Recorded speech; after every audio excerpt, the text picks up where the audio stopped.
Welcome, everybody, to the A Little Less Fear podcast. I'm your producer and host of the show, Dr. Lino Martinez. This is your motivational podcast of people's incredible journeys. Oh, yeah, let's do this.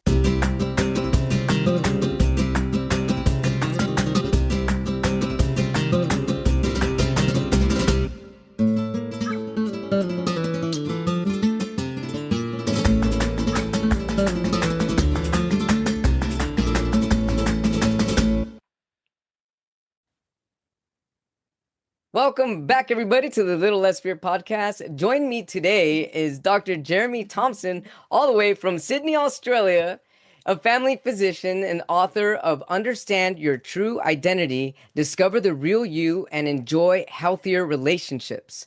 With a background in both medicine and psychotherapy, Dr. Thompson explores how mental health labels can shape the way we see ourselves. Today, we'll discuss the concept of the diagnosis generation, the difference between having a condition and becoming identified with it, and how understanding our true identity can lead to healthier relationships and personal growth. I love this topic. Welcome, Dr. Jeremy Thompson. So nice to meet you. Hey, thank you very much, Lino, for having me on your show. And really appreciate what you're doing and, trying to spread these helpful messages out for everybody. Absolutely. I when I first started podcasting, I really wasn't sure exactly where the momentum was going to take me. But ultimately, when I look back now that it's been 5.5 years, I can see that ultimately this is exactly where I was hoping to be. And there, by no coincidence, we're both in alignment here, talking about one of my deepest topics, my deepest passions. So welcome to my show, and it's just really also incredible that you're up so early and the next day at 6 a.m. Thank you so much for being here. No worries. It's still dark outside. I had to put the alarm on this morning. So anyway. Wow, that's incredible. So, Dr. Thompson, I'm curious, what inspired you to write this book, Understand Your True Identity? Yeah, I've worked as a family doctor and I've worked in lots of different locations, cities, country towns, all over the place. And when you're a family doctor, you see a wide range of the community. You see your high flyers and your down and out, and there's babies, there's toddlers, school-age kids, young adults, there's parents, families, older people. Yeah, so you see all the people in your community, and they come in and see you, and there's full confidentiality. So they'll open their hearts to you and tell them exactly what they're feeling and exactly what's going on, the stresses they're going through, and the symptoms and medical complaints that they're having. So I think you get a really good insight into how people think just generally. Oh, And yeah, absolutely. yeah, and probably after I'd been working for a while, first of all, it kind of blew my mind a bit how much stress and how much anxiety and mental health issues and worries people were having. When you're a medical student, most of your training's quite straight and medical, heart diseases, kidney diseases, cancers and all the medical things. But actually, when you're a family doctor, almost half of it, there's quite a lot of stress and mental health overlay in it. So people come in, it's a bit like a smoke screen of worries and things. And in the middle of it, it might just be a mental health problem that they're actually having, but it might not be. It might be a serious medical condition. So you're trying to sort of sift through all of that and work out exactly what's what and really understand what's going on. But the reason I wrote the book was I kind of noticed in all the different places that I worked that it was almost like there's two kind of groups of people that would come in and see you. There's those people who seem to have their lives together and they're kind of cruising through life and they seem to have it under control. They're reasonably happy. But some problem arises, and that's why they've come in and seen me. And I find them quite easy to work with, and we'll come up with an answer to their problem, and then they're done. They're out there in the world again. I won't see them for another year or so. I'll still see them over the years. So 10, 20, 30 years will go by, and they'll still see them every now and then. But generally, they're not very needy. They don't need a doctor. They've got resilience, if you like, and they can handle most of life's things. Then there's another group of people, and they actually come in a lot to the doctor. They get a lot more medical complaints and bodily symptoms and stresses, seem to have a lot more relationship issues and just problems in life. And so I wondered, why is it that we've got these kind of different ways that people can be in their life? Why do some people struggle so much, whereas other people seem to have it all together? And so, to cut a long story short, I kind of figure that it's really the most primarily important thing is to have a good sense of an understanding of who you are deep inside. And you've got Yes. to like who you are too. You've got to feel good about who you are. And your sense of identity comes from these strengths and qualities that I really think are the cornerstone of who you're born to be, type of thing. And the other group of people that don't have that clear sense of identity, what's kind of happened is in their lives, they've been through various traumas and upsets and issues, and from that they've acquired a lot of negative patterns of thinking. Feelings: I'm not good enough, I'm unworthy, no one really likes me, I'm the dumb one, I'm the weird one. These sort of thoughts and ideas, which they're not born with when they come into the world, but they get mixed up in their sense of self as they're growing up. And I don't think anyone's really thinking about this much when you're a young kid going to primary school, and I think in high school you start to think about it. But by then, some people already have this clear sense of self, or they work it out. But other people don't, and they stay feeling mixed up. They're not quite sure if they're mainly based on the good qualities or the bad qualities. Some of them might even identify with their negative patterns of thought or unhelpful sort of thinking, or bad habits, and they kind of identify as being a bad person, or you know a weird person, or an incapable person, and that's where their sense of identity lies. And so it's no wonder that they really struggle in life. So that's what motivated me to write the book. Well, not just that observation, but also what can people do to sort of clarify and get a better understanding of their identity, so that they can be like those people that are kind of cruising through life more happily. So that was Wow, the origins of it. that's incredible. I'm really glad that you did this so intentionally, and it's really coming from your years of experience and really noticing Mm, this pattern. yeah. Yeah, well, that's right. I think also I was doing hypnosis. So I, when I was a family doctor, yeah, I realized I needed to learn a lot more about mental health issues. So yeah, I did stuff with cognitive behavioral therapy, narrative therapy, so all the different kind of therapies. And I did a 2-year hypnosis degree course, and then practiced hypnosis for about 10 years. And I don't know if you've ever done hypnosis yourself, I have or not. No, I haven't. And I was actually fascinated by it and thought about being certified as a hypnotherapist, but I know that it could be a real fine line between what becomes therapeutic and what can cross some boundaries. So I haven't really dove too much into it yeah. myself, but I mean, I've taken classes and I've been fascinated by it for sure. Yeah, it's a little bit scary, but at the end of the day, we've got our outer, quick-thinking, conscious minds, which can rationalize things quite well. But those deeper parts of your mind that are Yes. stubborn, and a lot of deep-set beliefs are in Right. there. And sometimes your outer mind recognizes that these deeper beliefs are actually unhelpful, and they're all related to that traumatic upbringing, and and you don't want to have it anymore, but it keeps churning away and driving you. So hypnosis is really trying to target the subconscious mind, Oh, and yeah. clear out and get rid of problematic thinking patterns from there. So when I was practicing it, to actually undergo hypnosis, it's scary. You kind of got to give yourself over to the Right. therapist, and you've got to hope that they know what they're doing, and they're not going to tinker with your mind Right. and muck it up. Exactly. Right. Um, for me, if someone was coming in for it, I would take quite a detailed history, and to try and understand their background, and where these problem areas, whether it was overeating or a drug problem or smoking that they wanted to get rid of or something like that, which is inevitably would be tied to some emotional thing from the past. So to solve the problem, you had to clear out all the problem areas from deep inside their life history. And in doing that, you got quite a good understanding of the person. And I'd say, well, hang on, you want to get rid of this part of you, but so who's the real you then, that you want to keep, Mhm. And so by doing that history taking, this whole idea of identity and hang on, who's the real you versus what are these acquired negative thinking patterns and unhelpful beliefs that you've got. So again, that sort of fitted in with this sense of true identity and separating out the acquired unhelpful thinking patterns. And so that all fitted in with it as well. Because my view, and also I used to work in a children's hospital. So, and when I first started working as a family doctor, I had a lot of mums and babies coming in. So I've had thousands of babies and toddlers in my doctor's surgery, and I've really loved observing them.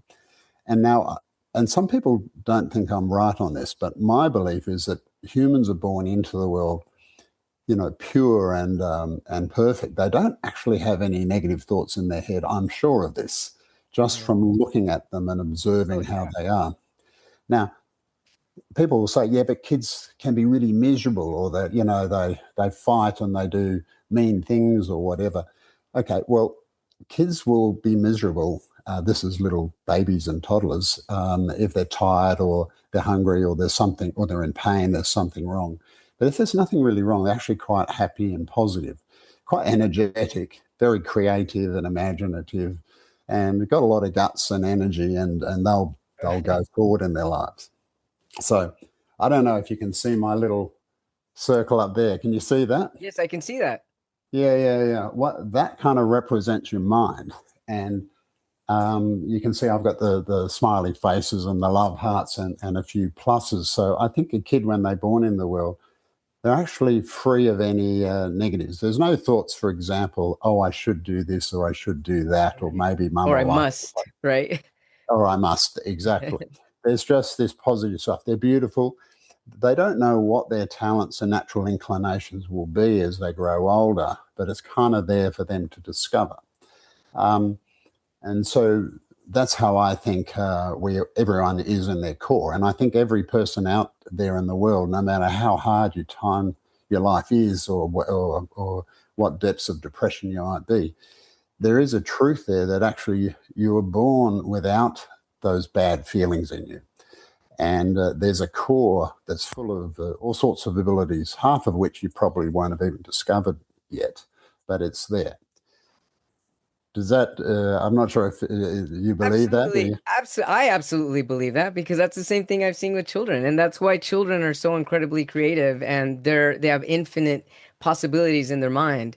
And that's why they get along with all races, and there's no judgment, there's no prejudice. They just love. And I definitely absolutely believe that that's our core identity, is love. And Yeah, that's so, what's that?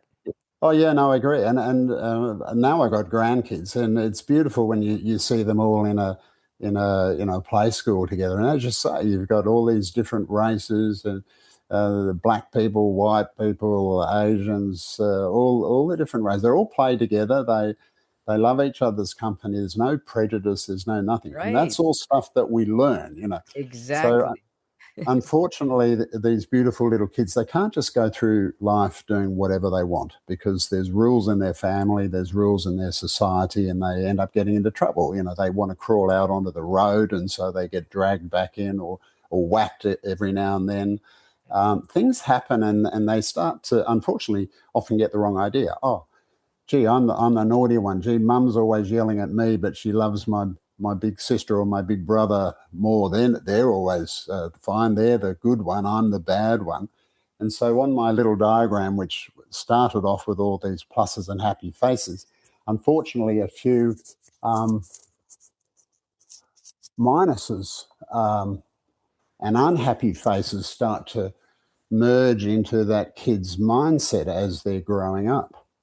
And sometimes when kids become teenagers, it kind of gets a bit worse. They get into a group of kids who have got a little bit too much negative thinking, or they might get into drugs and alcohol, or maybe they're in a violent gang, or, there's all sorts of things where you kind of can get astray, and people build up sort of quite a lot of negatives in them. And that's what I call the mixed bag concept. And that some people end up, by the time they're leaving school, that they actually haven't got that clear sense of identity that's based on their positive qualities. In fact, they've got this mixed sense of self, and that makes life difficult for you. Does that make sense? Absolutely makes sense. And Yeah. so I'm wondering, as you're talking about this, and also if I'm getting ahead of myself, please let me know and slow me down. No, no. But since we are going to be discussing a diagnosis generation and how people start to identify with that diagnosis more than their identity, is this a result of too many negative signs versus? Yeah, go Because ahead. what happens is it might be your friends see some of these negatives in you, and so they Right. label you, Uh, you're a weirdo.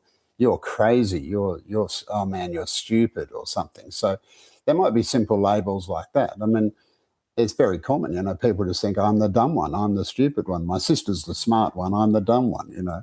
Or a kid who might be a bit ADHD-ish or whatever. They're always kind of getting into trouble. I'm the naughty one, and they often think they're stupid because they can't focus and do as well in their exams or as the other ones or whatever.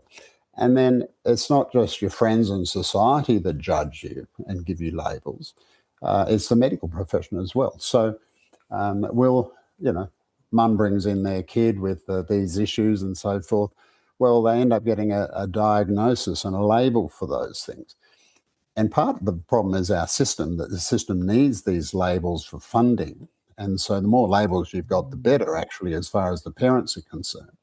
Um, and the labels, well, it could be a ADHD label, for example, or it could be they've got a borderline personality, or mm, for example, if they can't manage their emotions too well and they're a bit up and down. There's all sorts of labels, and one thing that I've noticed, and maybe this diagnosis generation, I think it's a true thing. So school kids and young adults, if they're troubled by something that's happening in their mind or whatever, they don't usually go and ask someone like a doctor like myself, or even or a psychologist like you. They tend to just go online very quickly. They look all this stuff up, mhm. and they come up with these labels and diagnoses. So they're diagnosing themselves. Well, you know what it's like being a psychologist. It's not that hard to sort of qualify on the criteria. Most of us could probably give Oh ourselves three or yeah, four psychiatric labels.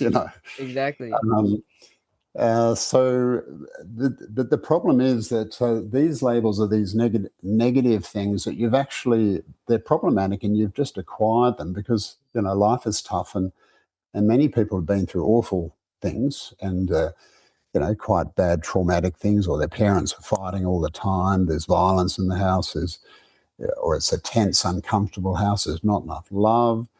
There's Mhm. all sorts of things that generate these kind of unhappy feelings that people have, and it it does get mixed up in your sense of identity. And what is a terrible mistake is when people they feel their identity is based on a collection of negative forces that they're in their head under a particular label or diagnosis. Mhm. And so I've had people come in and say, well, I'm a BPD. I go, oh, are you? Well, what's a BPD? Borderline personality disorder. I go, no, you're not. Yeah, maybe you've got some habits and characteristics that fit with that label, but that's not who you are. But Right. and it's easy Dr. for me to Thompson, say. I'm sorry to interrupt you, but I just had, I'm so sorry, but I have this thought. Have you ever had the experience where a patient is so ingrained with I'm gonna call it a false identity, that Hmm. they argue for their limitations? Yeah, they do, because I think there can be comfort in having that label. Um, Sure, a lot sure. of people get like it when you have a diagnosis. Look, the interest. So the medical profession, the whole way that we do things. Say, for instance, all the heart conditions, or even that Marcus Wells condition that you copped. Mhm. Um, with all these medical things, the system works actually quite well. That you have a diagnosis. If it's a cancer, well, exactly what type of cancer it is. Once you know exactly what type it is, there'll be a specific treatment that's known to work really well for that. And so the treatment model to target a particular illness with the general medical profession works well. The system is a good one. And so what they've tried to do is apply that to all the mental health issues and things that happen. And unfortunately, it doesn't work that well. It works sometimes. So if someone has, say, schizophrenia or maybe bipolar 1 disorder, Mhm. some things where there are specific medications that definitely do help. It's a good idea, but a lot of it is not so good because it's a bit different. Because if your life is going well, and people get back in touch with their true self and who they really are, then they can flow on in a more positive way and their natural strengths grow. So the pluses and the happy faces get bigger in their sense of self, and the minuses seem to shrink away. So what they were lumped with a diagnosis and a label before, if they can get their true self going, that seems to just fall away by itself because it's not really an illness. It's not like a lifelong illness that they've got, like a cancer or anything. It's just that they've gone offline a little bit and they've got caught up in these bad habits and negative patterns of thinking. And people mature, learn to manage their emotions better and get a better sense of self, improve their communication, and all these sorts of things. And once they can do that, a lot of those labels and diagnoses slip away. They haven't really got them. Have you seen the comorbidity of mental health with physical ailments? Well, everything is kind of connected. There's a spectrum there. There are some illnesses, maybe tonsillitis, or what I think over in America they call it strep throat. Yeah. Well, I guess it's a fairly specific thing. This bacteria strep Mhm. loves to attack your tonsils. It gets pretty characteristic symptoms. Penicillin generally works and kills it off. Mm. If someone has that, well, there's not, in my mind, not too much of a connection of how someone's traveling mentally in their life, But there's a whole lot of other things. So tummy complaints, stress causes a lot of bodily symptoms, causes muscles to tighten, so a lot of headaches, chest tightness, and it can lead to all sorts of palpitations, funny heart symptoms. There's this Takotsubo's syndrome, which is when someone is faced with a sudden, terrible emotional shock or grief that it actually damages the heart muscle. So it's a psychologically induced kind of medical, physical problem.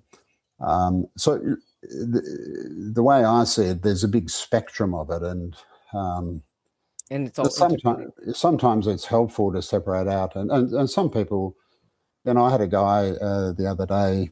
Actually, turned out he had a lymphoma, so a major medical Wow. thing, and he said, I've been feeling unwell, but I've been starting up a new business, and there's been a lot of stress, and I thought it was stress. Hmm. So it turned out not to be stress; it was a real medical problem. Hmm. Other people think they got a real medical problem, and I'll say, actually, I don't think it is. I think it's more the stress that's creating these symptoms. So Hmm. yeah, I mean, a big part of our job as doctors is to figure out what the relative merits of that illness and diagnosis are to try and benefit the patient. So, Dr. Thompson, how do you help a patient identify if their symptoms are, as you just mentioned right now, a true disease or something that's happened psychologically or as a result of all the minus signs from being a child? uh, as a doctor, are you asking that for me? Yeah, or as a doctor, right? I mean, how do you help your patient come into that clarity?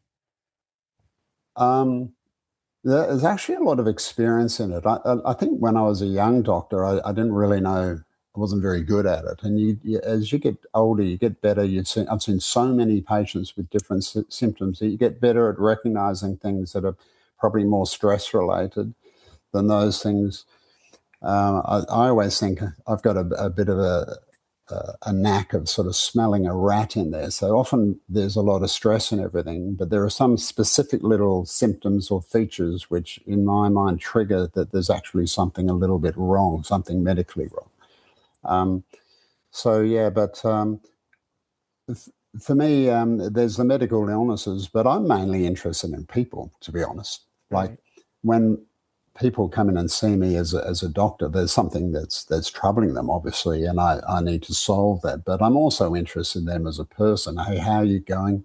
in your life? What's happening for you? You know, or if when kids come in, I'm always saying, hey, how's it going at school at the moment? Are you having a good year?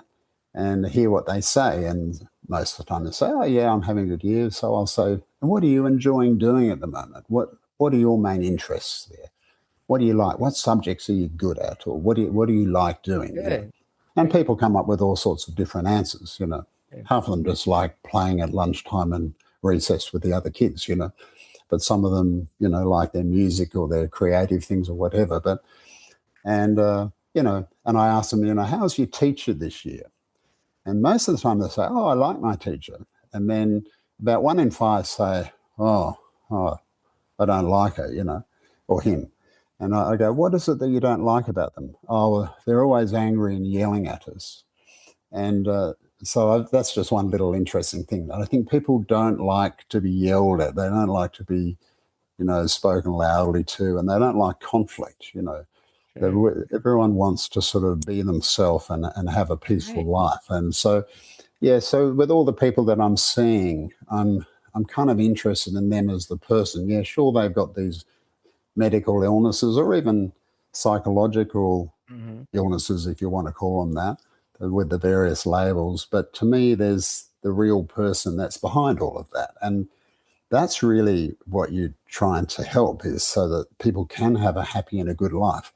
And that's why I think it's no good seeing yourself Right. as a mixed bag of qualities, as if you're some random collection of Sure. either good points or bad points. That it's important to separate that out and get in touch with your true self. And I don't know if you can see these models, but I can elaborate on that when the time is right. So how can somebody start to get in tune with their true self?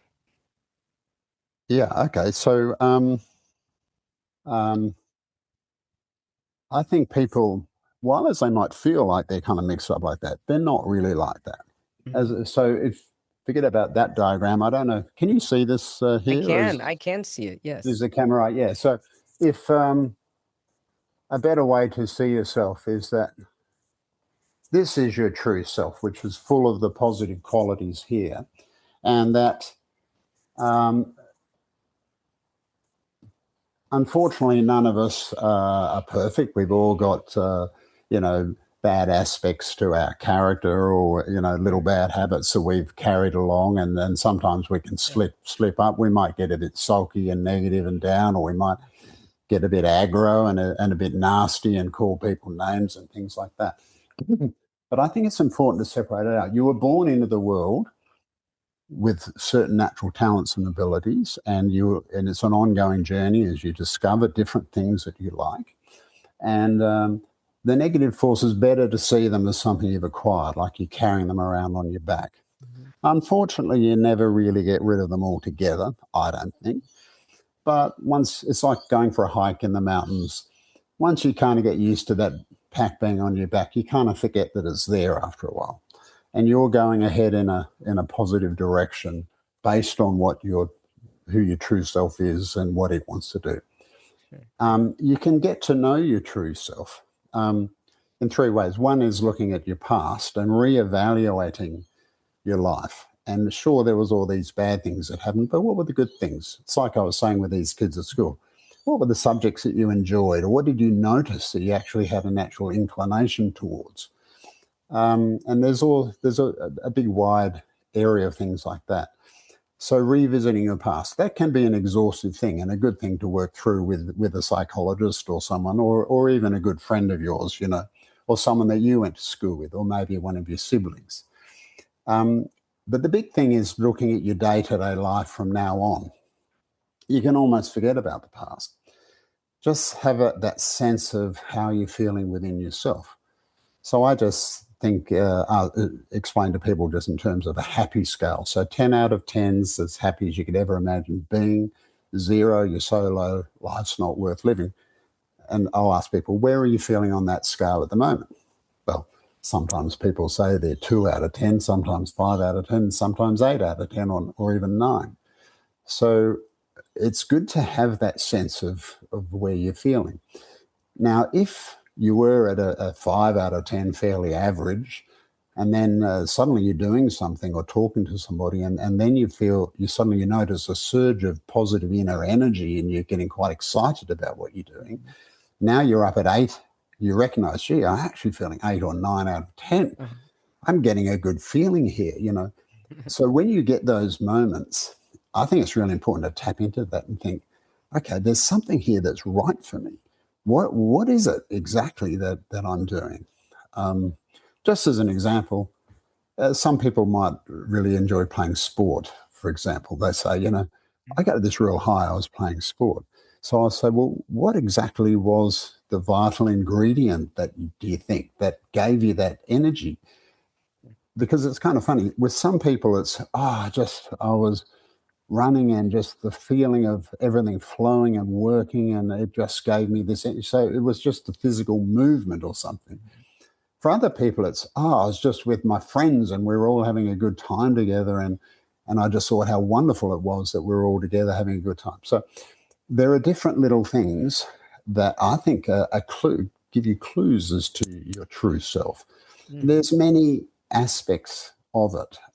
That's just one, but there's creative things, there's work interests, there's physical interest, musical. For example, I often think, if you go on the dance floor and there's a band playing or some music or whatever, there's different little rhythms, some that work for me and some that Sure. kind of don't. Yeah, And definitely. the ones that don't work for me might For work for someone you, else, right? Right. And people love different types of music and things, and you kind of get attuned to different things. And I find that quite interesting. That is Um, really interesting. so as I say, you can, as you go through your life, every time you get excited or interested in something, you might be talking with a bunch of people and they're talking about what they've been doing on their holiday or on the weekend or something. And sometimes people say things and you think, oh my God, that sounds so exciting. What a great idea. And you think, gee, I'd love to do that. And you think, I wonder what the part of me is that wants to do that and is getting excited about that. Sometimes someone else says what they're doing and you think, oh, why would anyone want to do that? That seems like a pretty uninteresting thing to do. Well, that's their thing, but it's not yours. Right. Yeah, I think as you go through life, you get to know this positive side of yourself. If Stop me if I'm going too far, but if you feel down, on the other hand, you were feeling 8 out of 10, Mm-hmm. and now you're actually down at 3 out of 10. Well, there's something wrong, right? You're Sure. kind of off track. Then I think it's good to actually be in touch with that. What is my mind saying to me? I think people, and they've acquired this, they've got about 4 or 5 negative little comments that they say to themselves. Oh, there you go. You're a loser.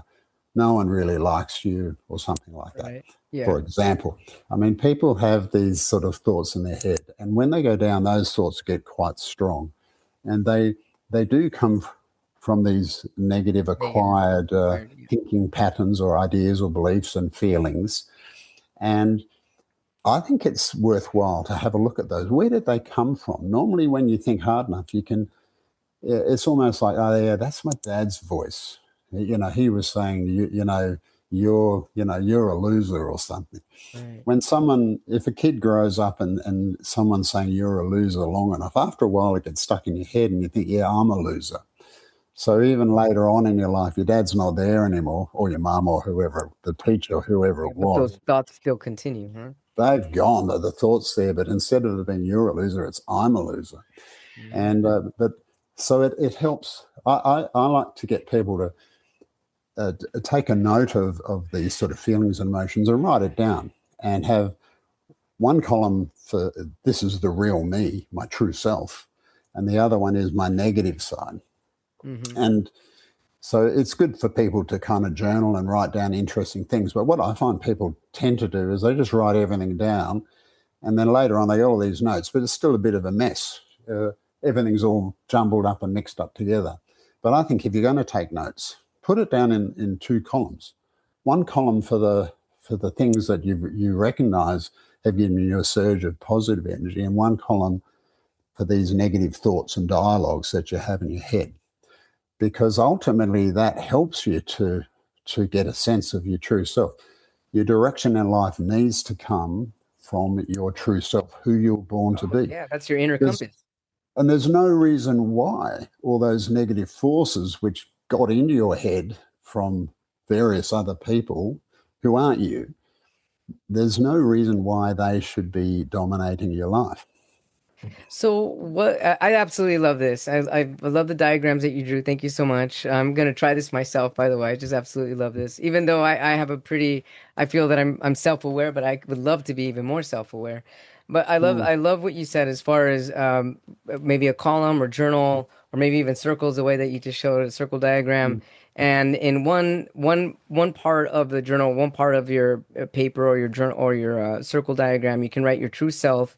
And the true self is basically looking at the parts of yourself where you have natural inclination towards with no stress, with excitement, with joy, with curiosity, and versus another column of all the negative stuff that comes up. And you, almost always these negative things that are come up are not part of our authentic nature. These are the things that have been ingrained in us through growing up, through society, through traumas, whatever it is that built that negative part of ourselves. And in seeing them separate, we could then see who we are authentically. And when we see our authentic true identity, then I'm feeling that you could hopefully choose to do more of those things that excite you more. Yeah, that's right. And it's amazing. If you're being your true, authentic self, as you say, actually things flow quite easily. Oh yeah. And you can do, people do amazing things. And often you say to them, wow, that's amazing. That must have been hard to do that. And people often say, well, actually, it wasn't that hard. It Right. just sort of seemed to flow quite easily, because that's what life's like when you're allowing your natural abilities to flow forward without an inhibition from those negative forces. On the other hand, sometimes people live these lives which are kind of unhappy, and it's a struggle, and it's everything's really difficult. And Sure. it makes sense that it's like that too, because why would it? You're living a life that's not true to who you are. There's a lot of people that their dialogues, oh, I should be doing this, or I ought to do that, and I have to do that. A lot of stressed people, like just as an example, you I think in our modern world, it's very hard. A lot of women are struggling. They're finding it hard. They're trying to be mums and look after the kids, and they're Yeah. trying to have careers, and they feel they ought to develop themselves as an individual and have a career and have Right. their own life type of thing. But they also feel, no, but I should be a mother and I should be there for my kids and the family as well. It's asking a hell of a lot of people, and they can get stuck with a lot of these should thoughts and whatever, which I categorize over on this negative side. I don't think they're helpful. Your positive side knows who it is and knows what it wants to do, so it's thinking, oh, it's not that I should do this. What do I want to do? I want to do this.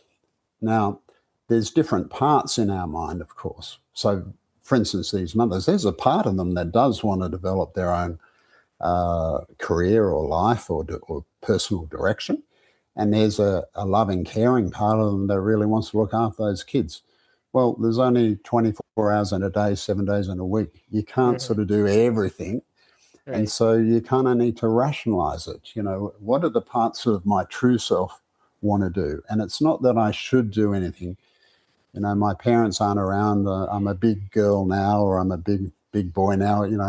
What do I think? What do I want to do? And so in my book, I've got a chapter on the secret of happiness. And I think, uh, uh, and I've often asked people, what do you think you need to be happy? Or what was the happiest time of your life? And my take on it is that people are happy when they know they've got a good sense of who they are and they're doing what they want to do. And Mhm. some people say, well, aren't you being selfish if you just do what you want to do all Right. the time?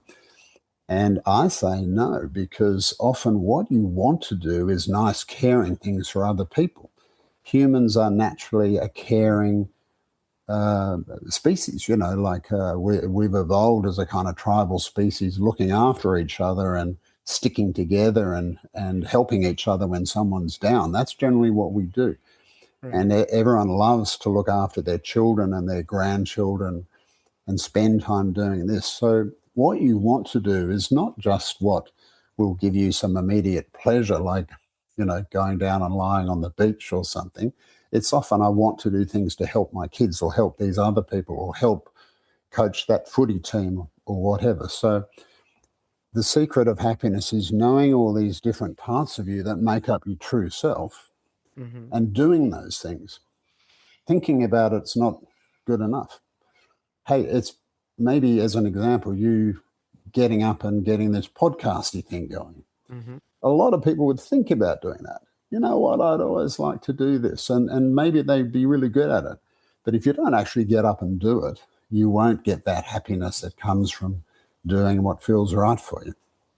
Well, how do you begin to motivate or inspire somebody if they have a fear, for instance, let's say that they're a full-time parent and they have their 9 to 5 job and they've always wanted to be a pianist, be a musician, and that's really what truly makes them happy, but they feel that they can't, and they fear that if they were to go towards that one happiness, that they won't be able to make it, they won't be able to sustain themselves or their family. I mean, how does one even begin to shift their life to go to more towards their authentic nature when there's also the stresses of survival? Yeah, well, I mean, as I say, there's a practical reality. There's only so much time. I mean, there'd be a lot of people. I'd be one myself. I spend a fair bit of time doing music now, but I didn't do it when I had younger kids. Hmm. And so there'd probably, if you feel a real desire to do something musical, play the piano, perhaps you might not be able to do it when you've got these little kids that are really demanding a lot of your time and you're barely paying your bills and you're struggling to survive that. But you know it's something that you want to do. You might get a little keyboard and perhaps have a little tinker around. And then when the time comes when the kids are more under control, you have a little more time, then you make sure you get that going. And that is, in practice, what a lot of people do. Yeah. Um, so, yeah, as I say, there's only a certain amount of time. You can't do everything that you want to do. You Right. have to work out your priorities and the best way of working it out. But what I think a lot of people do is they waste a lot of time doing things that they feel they should be doing or they ought to be doing. And Right. really, when it comes down to it, they actually don't really want to do that. And most of the time, they don't need to do it.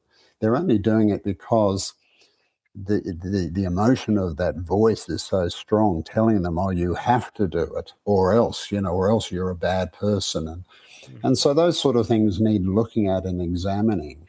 And as I say, if say a middle-aged mother is having those thoughts, no, yeah, no, but I have to look after the kids. It's worth examining that. Where does that come from? What beliefs did you grow up with as a little girl in your family? What did you think the role of a mother was? And so often, a little girl might get this idea brainwashed into their head that mothers have got to do everything for their kids, cook all the meals, do all the work. Um, Whereas you can rationalize that and say, hang on, yeah, that might have been okay in my mum's day. I understand that I've got that idea, but what do I think? I'm a big, intelligent woman now. I've been around. I understand how life works. What do I think? And it's when you take control like that and start changing those things. It does I, create a bit of stress and anxiety when you tackle things like that and try and change old patterns of right. thinking. Yeah. Yeah, no question about it. It takes a fair bit of courage and determination, but in the end, it's worth it. Yeah. I love how you said that. So from my understanding, once somebody's able to identify the thoughts that aren't theirs, or where's this thought coming from? Why do I feel like I have to work, work, work, work, work, take care of the kids, take care of the kids, and I don't have time for me? And when somebody's able to actually sit down and be like, hang on, this is my grandma's voice, my great grandma, or my mother's voice, then they could take control of that and say, well, taking my power back, my encouragement, my own encouragement, my own positivity. Whose voice is this? This is not my voice. Now that I know this isn't my voice, what do I think? What do I think for myself? And what do I think is possible for myself? And when Yeah, and somebody what starts to, feels right for me. yeah, right. And what feels You right know, for me? That's a good yeah, one. What feels yeah, right for me? yeah, Because when you finally start to question that, you start to see a different path and you start to see that there's a new possibility, even just by asking yourself that question: what feels right for me? Yeah, that's right. Because when you're doing Um, things that are not right for you, you're going against resistance. yeah, that's it. The look, I suppose the other thing is, if when people kind of feel mixed up and they haven't really got this sense of identity sorted out, and they feel kind of like a bit of a mixed bag, and they tend to think that that's just how it is. That's how people are. Everyone's a Yeah. mix of good and bad sort of characteristics, and you do your best as you get through it. And they see other people in the same way. Um, so it might be two people in a relationship, and they think of their partner as also having good and bad qualities. Or sometimes, when you meet someone new, initially there's some things that you like about them. That might be, they seem to be quite nice and pleasant, or you both have a similar interest, and so you sort of form a good connection with them. But then it doesn't take long before they do something that annoys you. Maybe they've got an annoying way that they kind of talk down to you a bit, or there's just something about them, and then suddenly you feel bad about that person, or you might put a couple of negatives together and give them a label and go, well, they're that such and such kind Right. of person, and so you end it. I think people that have this mixed up sense of self, they actually are more judgmental because people are complex. And if you're seeing someone as a mix of pluses and minuses, it's too complicated. Oh, yeah. So anyone who's got a few too many minuses, you think, oh, they're just too difficult. I don't want to have anything to do with them. Sometimes, by the way, the minuses all coalesce together. And I don't know if you can see that little diagram up there, but suddenly people seem like they're just a big black minus. They're the most horrible, awful person in the world. I never want to have anything to do with them. Hmm. Now, I think a better way for people to think about themselves is this, what I call this positive centered approach to the way you think about yourself. It's a better way to think about yourself, and it's Hmm. also a better way to think about other people. So in a relationship, um, um, so I'm not sure if you can see this diagram here. Rather than having these kind of mixed interactions which bounce between being helpful and unhelpful and happy and unhappy. You know what it's like sometimes with couples. They can be getting on well. Next thing they're fighting, then they're getting on well, then they're fighting, and it's all a bit crazy and all over the place. I get families like that coming in. Oh, They're yeah. always bitching about each other and Yeah. going on, and it's kind of like this, Whereas a better way is you want to be connecting your positive side with another person's positive side. So, in the same way that you can recognize that you've got a Hmm. deep underneath everything, a good positive core in there, and you know you're not perfect, and you want to be careful you don't slip over and start acting negatively yourself.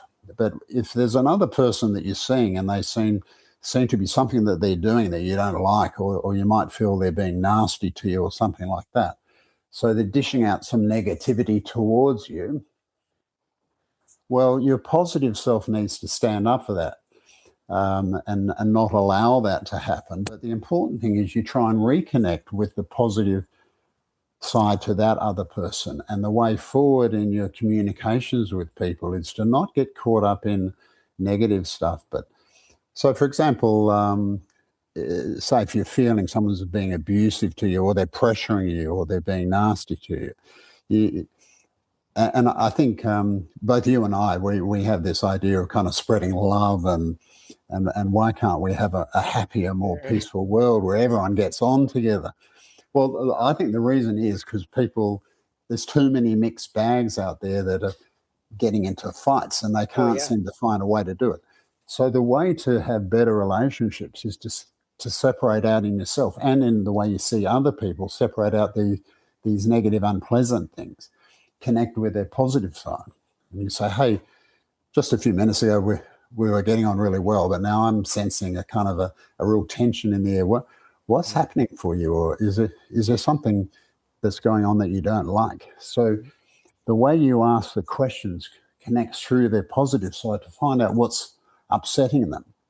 And if you can get them to to express what they're feeling, that helps you to bridge that gap and get things back on keel again. Back onto the positive side.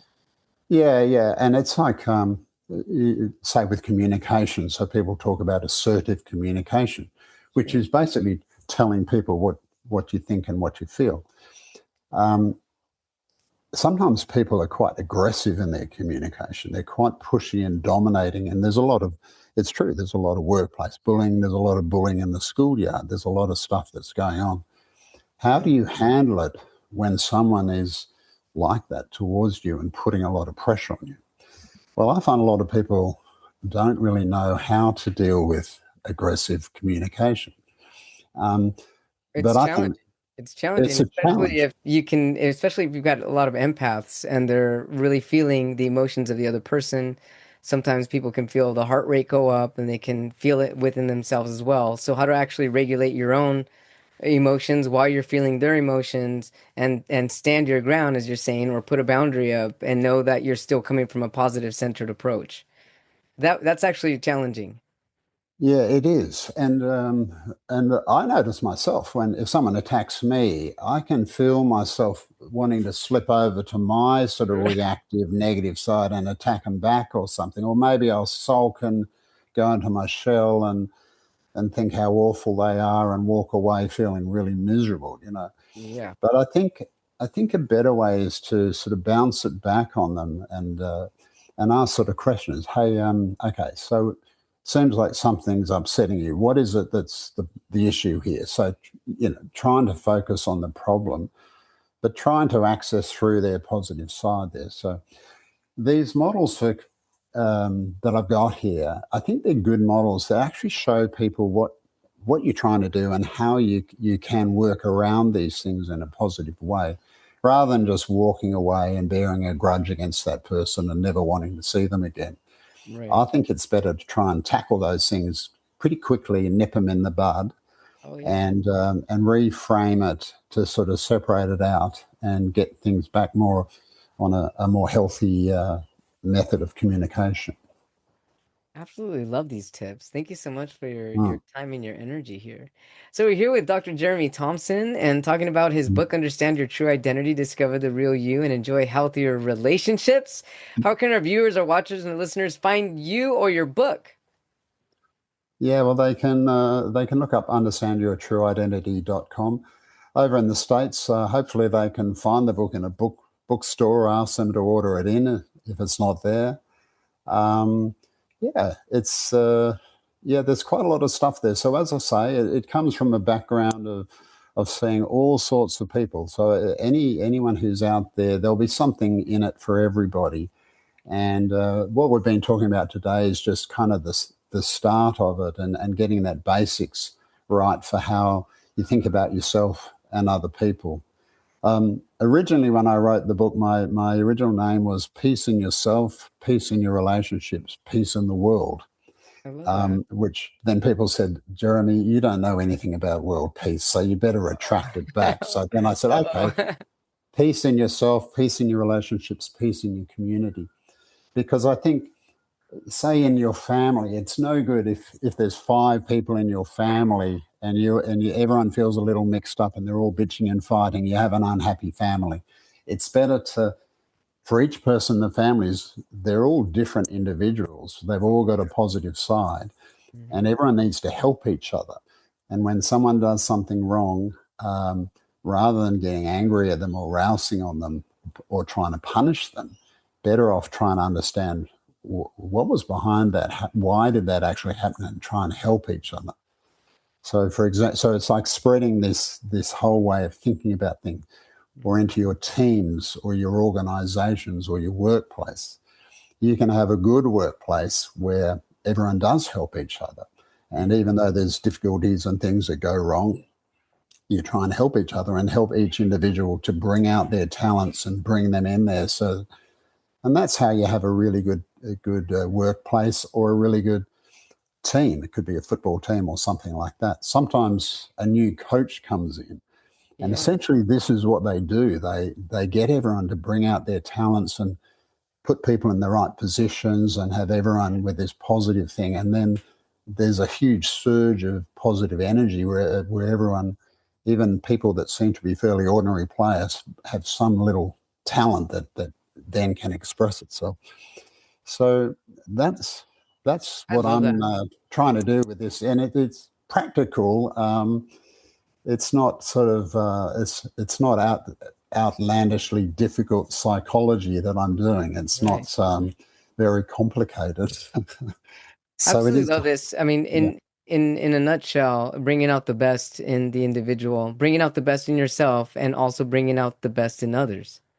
absolutely. Yeah, that's what I feel from this, which is amazing, right? And then and doing that in all areas of your life, whether it's work, whether it's personal, whether it's relationships, whether it's with your friends, wherever it is, bring out the best in yourself and bring out the best in others. Yeah, and wherever you go in the world, and people do weird things, but it's always interesting when you ask, what's behind it. How is it that you think that? And so, yeah, I think it doesn't matter who you meet or where you go in the world. People are good at heart. Sometimes they're living their life. They've gone off track a little bit for various reasons, but there's always a good person in there behind it. And the Always. way forward with everything Yeah. for all of us is to sort of try and be helpful and be our best self, and not to try and go out there and change other people, because that's their responsibility, but try and be a good person yourself, and hope that it rubs off on some other people as you do it. And it will, because there's a Mm. ripple effect. There's always a ripple effect when you Mm. demonstrate. Mm. And so if what's one thing from our conversation that you would want our listeners to leave with? Oh, one thing. Okay. um, Well, whatever okay. comes to your mind doesn't have to be one thing. Oh, like, yeah, I think, well, look, it's no good going through your life with a mixed up sense of self. You need it's quite fair and reasonable for you to have a belief that deep down you're a good person, you're a talented person, you've got what it takes to survive. We've come from a long line of survival of the fittest, where only the strongest have made it through. And we've got good genes that we've got from our parents, who got them from their parents, and it's carried down the line. So I think all of us who are here on the planet today, we're kind of the best of the best. You might not believe it, but it's true. We are. Everyone's got what it takes to survive and thrive and have a beautiful life.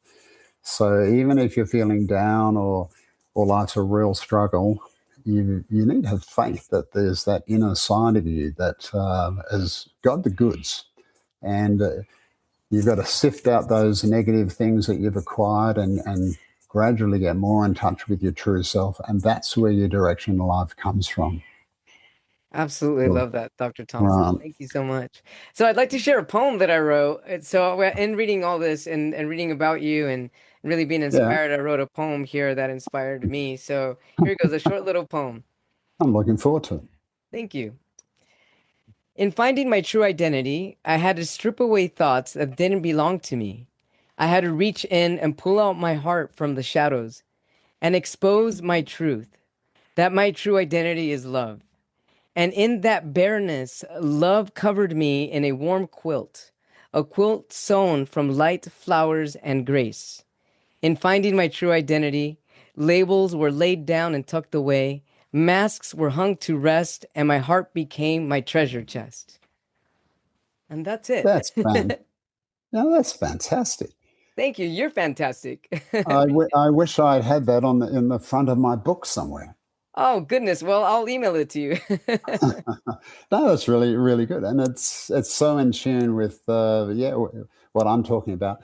And look, I've seen some of the stuff that you've done, and I know that you and I were actually on the same line. It's Absolutely. interesting that people have different angles. We're all trying to do the same thing, We and are. I guess there's little bits that you have or I have that might help one or two people out there to kind of change their perspectives You for know, the I better. absolutely feel that 100% because one person changed, or even just an aha moment in one person is another seed planted in someone else. And if someone Yeah, else that's has an right. aha moment, most likely they'll demonstrate that aha moment, and then that becomes contagious. The Yeah. contagious positive disease. Yeah, Oh well, my that's right. goodness. And it's not that you're trying to deny the fact that there aren't negative forces in the world or in Right. your own mind, but it's where you place them that's the important thing. And I think in the world, people talk about how do we get a more loving world? How do we do it? Well, the stuff that we've been talking about today, I think is how you try and do it and how you try and get those out to the side. Mhm. I think things are moving in an okay direction, but there's still crazy stuff going on. So we'll see how we go.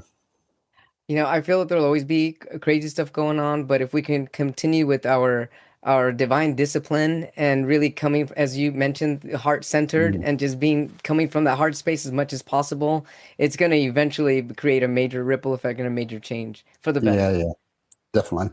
Thank you so much, Okay. Dr. Thompson. Such a pleasure to connect with you all the way from Australia to California, and I hope we keep in touch. Wishing you and your loved ones so Yeah, much love and definitely. light. Thank you Same so for much. you, Leno. Thank you so much for having me on the show. It's an honor. Thank you. See you then.